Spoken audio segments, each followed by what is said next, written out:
Au nom du Père et du Fils et du Saint-Esprit, ainsi soit-il. En instituant la fête du Christ-Roi en 1925, le pape Pie XI nous rapportait sa joie à entendre, à l'occasion de grandes canonisations solennelles ou d'autres événements semblables, à entendre le Te Deum chanté par la foule entière, et surtout ce verset du Te Deum, « Tu rex gloriae Christe » Ô Christ, vous êtes roi de gloire. Pie XI se réjouissait de voir ainsi la foule entière acclamer la royauté de notre Seigneur Jésus-Christ comme en réponse à cette autre foule du Vendredi Saint qui, au contraire, disait « Nous n'avons pas d'autre roi que César » et qui rejetait la royauté de notre Seigneur Jésus-Christ. Et en effet, notre Seigneur Jésus-Christ a proclamé sa royauté de façon claire, solennelle, pendant sa passion, devant une société qui le rejette, qui choisit à sa place Barabbas, devant un juge civil qui, au lieu de chercher la vérité et de se tenir à cette vérité, il savait que notre Seigneur était innocent, va chercher à plaire au nombre, alors qu'il sait que c'est faux, il sait que c'est mauvais. Donc notre Seigneur proclame sa royauté dans ces circonstances, et également alors que ceux-là même qui avaient reçu des centaines de prophéties de l'Ancien Testament et qui les voyaient s'accomplir devant leurs yeux, les docteurs de la loi, les scribes, les pharisiens, les prêtres de l'Ancien Testament, ceux-là même utilisaient toute leur influence pour entraîner le peuple à rejeter notre Seigneur Jésus-Christ. Pour que le peuple vienne se moquer de lui, pour que le peuple vienne le bafouer, le trahir, pour que le peuple vienne le vouer à une mort ignoble et cruelle. Et donc notre Seigneur Jésus-Christ, lors de sa passion, est rejeté par un peuple qui n'existerait même plus, qui aurait été depuis longtemps rayé de la carte, si ça n'avait été pour la protection du bon Dieu, pour la miséricorde du bon Dieu qui a tant de fois pardonné à son peuple infidèle. Notre Seigneur est rejeté par le gouvernement civil, l'Empire romain, également. Empire romain qui, comme le dit notre Seigneur, n'aurait aucun pouvoir sur lui s'il ne lui avait été donné d'en haut. Notre Seigneur Jésus-Christ est rejeté par le gouvernement religieux, le sacerdoce, les héritiers des Saintes Écritures, de la Sainte Loi de Moïse, de toutes ces prophéties, ce gouvernement religieux qui va complètement trahir sa vocation pour mettre à mort le roi des Juifs. Eh bien, ce n'est pas à un autre moment, c'est à cette heure tragique que notre Seigneur Jésus-Christ proclame sa royauté en disant « Tu le dis, je suis roi ». Ne perdons donc pas confiance, bien chers fidèles. Ne nous laissons pas intimider. Ne perdons pas de vue notre objectif, le ciel. Confessons aujourd'hui haut et fort la royauté sociale de notre Seigneur Jésus-Christ. Alors que son peuple le rejette, alors que le gouvernement civil le renie et cherche de façon méthodique et programmée à éliminer de sa loi toute influence, tout reste de la civilisation chrétienne, alors que ceux-là même qui devraient proclamer sa royauté, qui ont la garde, qui devraient garder la religion, que ceux-là même se sont complus au contraire à utiliser l'autorité religieuse apparente dont ils jouissent pour proclamer au monde entier la liberté religieuse, c'est-à-dire la négation du Christ-Roi. Sur les pas de notre Seigneur Jésus-Christ qui proclame sa royauté lors de sa passion, l'Église proclame encore aujourd'hui envers et contre tout que notre Seigneur Jésus-Christ est vraiment roi et que la société civile doit se soumettre à sa loi. Vous savez, il est facile de crier Hosanna au fils de David le jour du dimanche des rameaux, alors que la foule entière est là en liesse, que tout le monde met des rameaux sur le chemin de notre Seigneur, on met ses vêtements. Une haie d'honneur à notre Seigneur qui entre triomphalement à Jérusalem. C'est facile dans ces circonstances-là. C'est facile en 1925, quand le pape Pie XI proclame la royauté de notre Seigneur Jésus-Christ, et encore qu'à l'époque déjà, il fallait lutter. Mais c'était quand même plus facile. Mais lors de la Passion, ou lors de cette crise terrible que traverse l'Église aujourd'hui, c'est bien plus difficile et c'est bien plus méritoire. C'est bien plus honorable à notre Seigneur Jésus-Christ de proclamer sa royauté devant Ponce Pilate ou devant son équivalent moderne. C'est bien plus méritoire de proclamer sa royauté face à une société qui a apostasié, face à Dignitatis Humanae, la liberté religieuse, de proclamer sa royauté devant une foule apostate qui répète chaque jour, toujours plus fort, le cri du peuple déicide, « Crucifie-le, crucifie-le » Et vous savez que Ponce Pilate lui-même était étonné, « Crucifierai-je donc votre roi ?» Et la foule de répondre, « Nous n'avons d'autre roi que César. » Si nous faisions aujourd'hui le bilan de la situation actuelle, si nous devions dresser un tableau avec deux colonnes, d'un côté la cité de Dieu et ceux qui travaillent à établir cette cité de Dieu, ceux qui travaillent à établir le règne social de notre Seigneur Jésus-Christ, et si nous devions de l'autre côté établir une colonne de ceux qui cherchent à établir la cité de l'homme qui rejette la royauté sociale de notre Seigneur Jésus-Christ, qui verrait-on ? À votre avis, où devrait-on mettre les puissants de ce monde? Les présidents, les premiers ministres? Où devrait-on mettre les grandes puissances financières aujourd'hui? Dans quelle colonne devrait-on inscrire les géants de l'information, les journalistes, les médias, les grands réseaux sociaux qui ont tellement d'influence sur notre société aujourd'hui? Où devrait-on mettre les personnes ayant le plus d'influence dans tous les domaines, la politique, la science, la médecine, le droit, la presse, les arts, la musique? Malheureusement, la liste serait très longue du côté de ceux qui cherchent à établir la cité de l'homme. Et du côté de la cité de Dieu, y a-t-il du moins un pape catholique qui lutte de toutes ses forces contre toutes les erreurs modernes, qui proclame haut et fort la royauté sociale de notre Seigneur Jésus-Christ? Et y a-t-il un Saint Pie X aujourd'hui à Rome qui se bat nuit et jour? Non, il n'y a pas de Saint Pie X. Nous avons vu de nos propres yeux Pachamama rentrer en procession au Vatican, une idole. Et s'il n'y a pas de pape, y a-t-il du moins parmi nous encore Saint Athanase, Saint Hilaire et les autres héros de notre histoire passée? Y a-t-il Saint Rémy, prêt à rappeler la France à ses origines chrétiennes et à ses vœux du baptême? Y a-t-il Sainte Jeanne d'Arc, en marche peut-être vers Chinon, ou en route vers Orléans, ou vers Reims pour sacrer le roi de France? Non! Nous sommes seuls.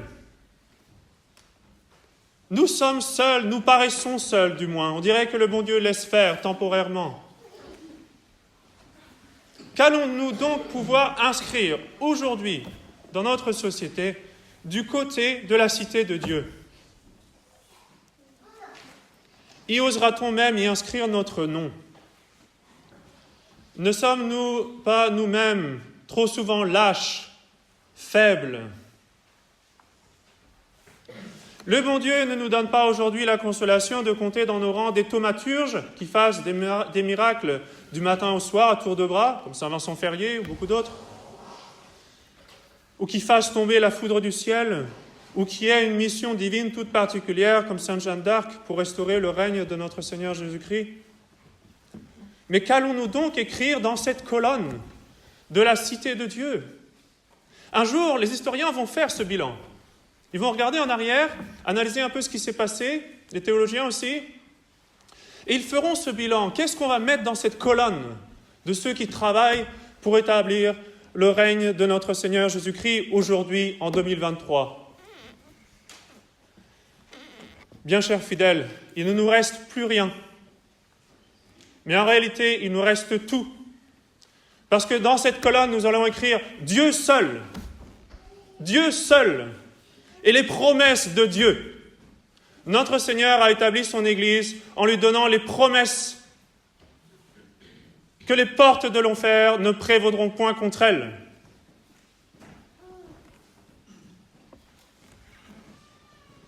Nous sommes peut-être tentés de penser, en regardant les choses d'une façon trop humaine, de se dire « il n'y a rien à faire, tout est perdu d'avance ». En réalité, tout est gagné d'avance. La question, c'est de savoir, dans ce combat qui continue, si vous allez être du côté de ceux qui gagnent, c'est-à-dire si vous allez participer à cette victoire de notre Seigneur Jésus-Christ. La victoire a déjà été remportée par notre Seigneur le vendredi saint. Il nous s'agit maintenant de nous associer à cette victoire. Mais il ne s'agit pas d'une victoire terrestre, matérielle. C'est la victoire que le Christ roi lui-même a remportée, c'est-à-dire la victoire de la croix. Alors que les disciples d'Emmaüs s'en allaient le jour de Pâques, tristes, notre Seigneur les reprit, assez durement, en leur disant « Insensés, dont le cœur est lent à croire tout ce qu'ont dit les prophètes, ne fallait-il pas que le Christ souffrît ces choses et qu'il entrât ainsi dans sa gloire ?» Et quant à notre Seigneur, la veille de sa passion, le soir du jeudi saint, fait de longues recommandations très précieuses à ses apôtres. Il finit par ces paroles. « Dans le monde, vous aurez des afflictions, mais ayez confiance, j'ai vaincu le monde. » Et donc il faut bien comprendre de quel combat il s'agit pour nous aujourd'hui, de quelle victoire il s'agit pour nous aujourd'hui. Saint Alphonse de Liguori a rapporté un certain nombre des actes des martyrs, c'est-à-dire leur crucifixion, leur mise à mort, leur torture. Et vous savez comment il appelle cela ? Les victoires des martyrs. Les victoires des martyrs. Parce que pour le martyr, la victoire, c'est de ne pas avoir fléchi, de n'avoir donné aucune satisfaction aux impies, et d'être allé jusqu'à la mort fidèle. Regardez l'exemple de saint Étienne, le premier de ces martyrs, le proto-martyr, le premier témoin. Le premier à suivre notre Seigneur Jésus-Christ dans ce combat victorieux. Il est zélé, il est heureux de combattre et de souffrir pour notre Seigneur, et il voit le Christ roi qui assiste à son combat, à cette victoire de saint Étienne. Les Actes des Apôtres nous disent « Mais comme il était plein de l'Esprit Saint, levant les yeux au ciel, il vit la gloire de Dieu et Jésus qui était debout à la droite de Dieu. Et il dit « Voici que je vois les cieux ouverts et le Fils de l'homme debout à la droite de Dieu. » Ne soyons donc pas troublés des circonstances présentes. Ne nous laissons pas décourager.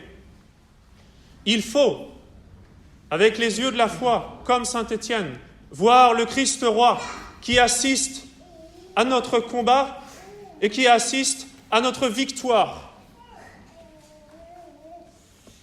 Notre combat est semblable à celui du martyr, en effet, qui entre dans l'arène. La victoire pour le martyr, ce n'est pas de mettre tous les lions à mort, tous les fauves qu'on a lâchés pour aller le dévorer, ou de tuer tous les bourreaux. Ce n'est pas ce qu'ils ont fait. La victoire, pour eux, ça a été de tenir bon. Ça a été d'aller avec joie souffrir et mourir pour notre Seigneur Jésus-Christ.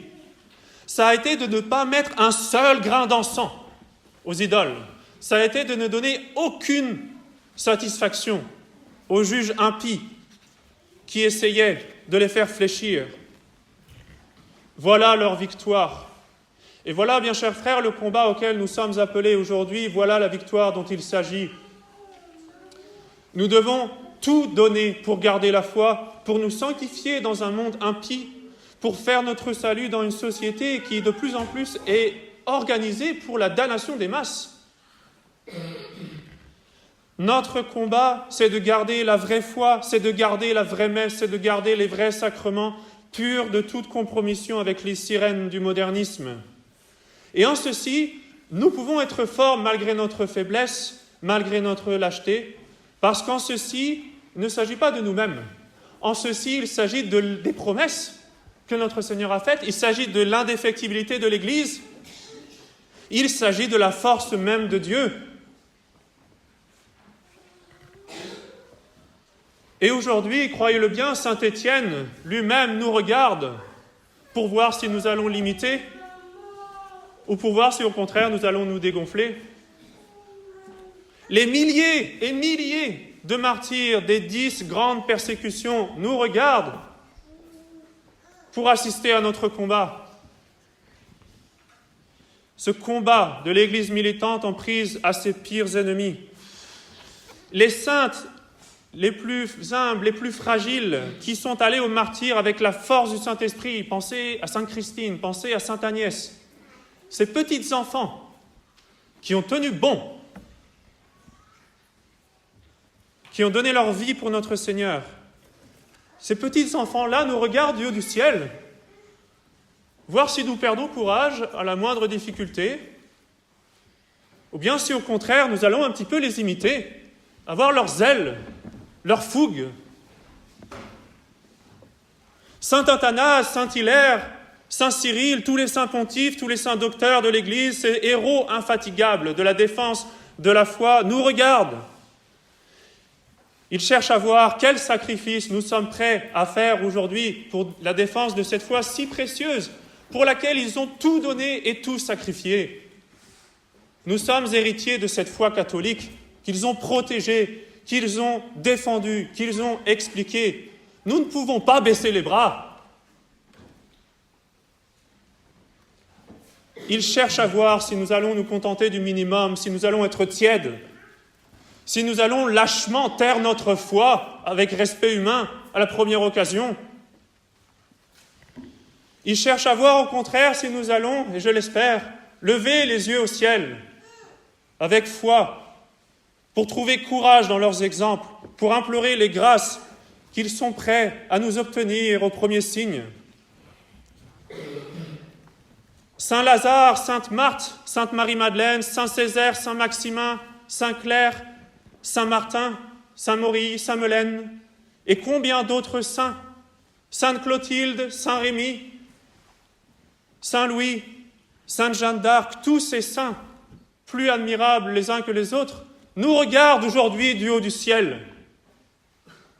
Ces saints qui ont établi la France chrétienne, tous ces saints qui intercèdent pour notre pays, ils cherchent du regard pour voir si quelqu'un veut bien les invoquer, si quelqu'un veut bien se battre jusqu'au bout pour préserver cette civilisation chrétienne qu'ils ont instaurée au prix de tant de sacrifices. Nous sommes héritiers de tout ce précieux patrimoine et nous devons nous battre de toutes nos forces pour le préserver et le transmettre aux générations futures. Permettez-moi de vous donner une image. Nous sommes comme un petit corps d'armée que le Christ roi a choisi. Un petit contingent sans prétention. Ce n'est pas le contingent des grands généraux. Ce n'est pas le contingent qu'on fait défiler au jour de grandes fêtes. C'est un contingent de simples soldats, peu nombreux, mais juste assez pour la mission qu'il leur est confiée. Et quelle est cette mission ? On demande à ce petit contingent de tenir bon, de tenir leur position, de transmettre leur foi, de transmettre les sacrements. Ils doivent empêcher l'ennemi, à tout prix, de passer et d'obtenir la victoire définitive que serait l'éradication complète de la foi, des sacrements, de l'Église. Ce petit contingent, il faut qu'il tienne bon pendant que tout le gros de l'armée est parti pour une stratégie, une manœuvre très stratégique pour prendre l'ennemi par surprise et le terrasser. Mais le Christ roi ne promet à ce petit contingent que le strict nécessaire, mais il le promet absolument. Le petit contingent est sûr de tenir bon. Il va falloir passer, par contre, le Christ roi nous le dit, il va falloir passer par un véritable cauchemar, souffrir de très lourdes pertes. Mais le Christ roi nous l'assure, ce petit contingent va tenir. Voilà notre vocation, tenir bon, garder la foi, garder les sacrements et les transmettre, tenir bon tant qu'il le faudra, tant que le Christ roi le jugera nécessaire.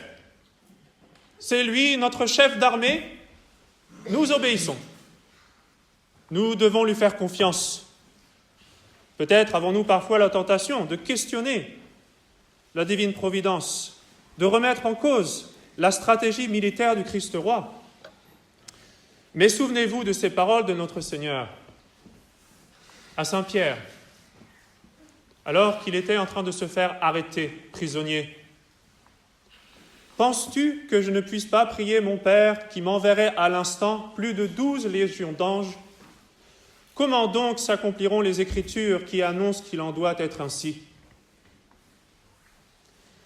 Donc notre devoir, c'est de nous battre et de tout donner avec ardeur, et nous devons pour cela regarder les choses avec les yeux de la foi. Nous devons voir le Christ roi, comme saint Étienne le voyait, qui préside encore aujourd'hui aux batailles de l'Église militante.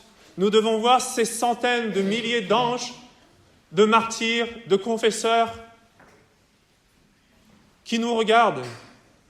Nous devons voir avec les yeux de la foi Notre-Dame, notre reine, la reine des martyrs, la reine des confesseurs, la reine des vierges, la reine de tous les saints. Faisons honneur au Christ roi qui nous regarde. Faisons honneur à ces saints qui ont tout sacrifié pour nous transmettre la foi que nous avons aujourd'hui. Bien, chers frères, cette crise terrible que nous traversons, cette bataille ultime avec ceux que saint Pidis appelait les pires ennemis de l'Église, tout cela ne doit pas nous décourager, bien au contraire. Cela doit nous rendre enthousiastes. Permettez-moi de vous encourager comme on encourageait les martyrs. Nous sommes ce petit contingent faible, humble, insignifiant, appelé cependant par le Christ roi à tout sacrifier pour son honneur et à tenir bon. Nous subissons de lourdes pertes. Les soldats les plus vaillants et les plus expérimentés d'entre nous sont rappelés par le Christ roi, les uns après les autres. Nous voilà maintenant peut-être une majorité de soldats jeunes et inexpérimentés pour les remplacer. Que doit-on faire ? Nous avons les mêmes promesses, ces promesses infaillibles de notre Seigneur Jésus-Christ. Mais ces promesses, cette force du Saint-Esprit qui se manifestait de façon admirable autrefois, nos anciens, nos aïeux, les ont vus. Ils ont vu l'Église dans sa gloire, sous le pape Pie, sous le pape Pie XII. Mais aujourd'hui, nous sommes bien loin des temps de gloire de l'Église. Pour nous autres jeunes, ça nous semble tellement éloigné. Nous autres jeunes soldats n'avons jamais connu ces temps bénis. Mais nous devons tenir bon. Nos aïeux nous ont dit. Nous devons nous battre. Nous devons aussi nous consoler par la Sainte Écriture. Dans l'histoire du peuple élu, bien souvent le bon Dieu permettait aux ennemis de venir, de conquérir, de gagner même contre le peuple élu, parfois de le réduire en captivité. C'était un châtiment, mais le bon Dieu n'abandonnait jamais complètement son peuple. Nourrissons-nous des paroles des psaumes. Je vais vous en lire quelques versets. « Pourquoi, ô Dieu, nous avez-vous rejetés pour toujours ? Pourquoi votre fureur s'est-elle allumée contre les brebis de votre pâturage ? Ceux qui vous haïssent ont fait leur gloire de vous insulter au milieu de votre solennité. Avec la hache et la cognée, ils ont tout renversé. Ils ont mis le feu à votre sanctuaire. Ils ont renversé et profané le tabernacle de votre nom. Ils ont dit dans leur cœur, eux et toute leur bande, « Faisons cesser dans le pays tous les jours de fête consacrés à Dieu. Nous ne voyons plus nos étendards, il n'y a plus de prophètes, et on ne nous connaîtra plus. Jusque à quand, ô Dieu, l'ennemi insultera-t-il, l'adversaire outragera-t-il sans fin votre nom ?» Mais le psaume continue, « Cependant, Dieu est notre roi depuis des siècles. Il a opéré notre salut au milieu de la terre. » Il y a à peine 100 ans, ici à Nantes, en réponse à des lois anticléricales, Monseigneur Lefebvre de la Motte était capable de réunir par sa parole épiscopale 80 000 hommes dans la cour du grand séminaire. 80 000 hommes à défendre et à proclamer la royauté sociale de notre Seigneur Jésus-Christ. C'était en 1925. En resterait-il aujourd'hui 1%?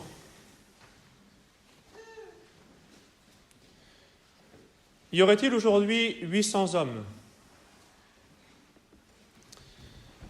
Eh bien, je vais vous donner, pour répondre à cette difficulté, un autre passage de la Sainte Écriture où le bon Dieu fait exprès de renvoyer plus de 99% de l'armée d'Israël.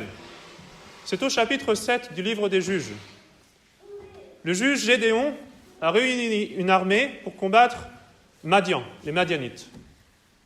32 000 hommes sont arrivés. Le bon Dieu en renvoie petit à petit plus de 99%. C'est d'abord 22 000 hommes qui sont renvoyés. Et ensuite, le bon Dieu donne cette épreuve, si on veut. Il dit à Gédéon de les emmener près d'un ruisseau pour aller boire et de regarder la façon dont les soldats buvaient. Et la Sainte Écriture nous dit, ou plutôt le bon Dieu dit à Gédéon, « Mettez d'un côté ceux qui auront pris de l'eau avec la langue comme les chiens ont coutume de faire, et mettez de l'autre ceux qui auront mis les genoux en terre pour boire. » Et alors le Seigneur dit à Gédéon, « C'est par ces 300 hommes qui ont pris l'eau avec la langue, ceux qui se sont comportés un peu comme des chiens, là, c'est par ces 300 hommes qui ont pris l'eau avec la langue que je vous délivrerai et que je ferai tomber Madian entre vos mains. Au nom du Père et du Fils et du Saint-Esprit, ainsi soit-il. »